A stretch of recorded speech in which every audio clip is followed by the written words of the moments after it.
également rencontré les chefs d'entreprise. Vous allez en rencontrer d'autres ce soir.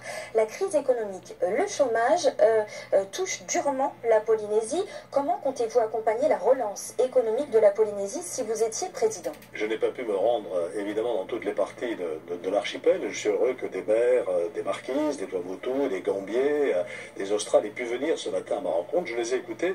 Puis, vous savez, on dit toujours que les hommes politiques font des promesses inconsidérées. Moi, je ne suis pas venu comme le Père Noël ici, pour promettre une piste d'atterrissage, un hôpital, etc. Je suis venu pour écouter, pour prendre bien note des préoccupations principale, et la préoccupation principale, c'est bien sûr la continuité territoriale, par la mer, par les airs, le problème des évacuations sanitaires, et donc tout ceci, je l'ai bien enregistré. Je pense que c'est à la fois de la responsabilité du pays, mais aussi de l'État qui doit apporter sa contribution. C'est la raison pour laquelle il ne faut pas se séparer, voyez, comme je le disais tout à l'heure, parce que la Polynésie a besoin aussi de l'État, et l'État devra assumer ses responsabilités.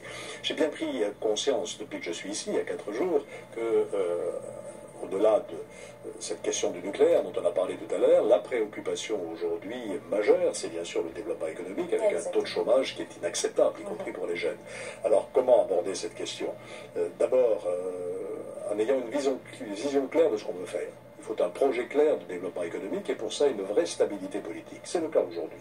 Et j'étais heureux de rencontrer le président de Polynésie, beaucoup de membres du gouvernement. J'ai eu la conviction qu'ils ont cette vision claire du développement économique du territoire. Après, il faut se fixer les grandes priorités, et on les connaît. Il faut continuer un effort en matière d'équipement public, et il faut développer les grands secteurs qui sont porteurs pour ce territoire.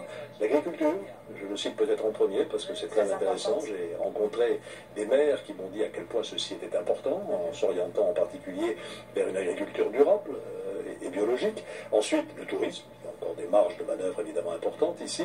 Et puis, le BTP, la construction, je voudrais insister, bien entendu, c'est un peu une formule toute faite, et pourtant je pense que ça correspond à un véritable enjeu, c'est l'économie bleue, la pêche, l'aquaculture, la perliculture. J'ai rencontré aussi des représentants de cette activité, et puis les énergies marines.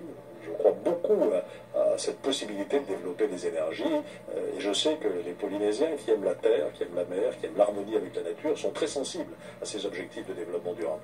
Alors,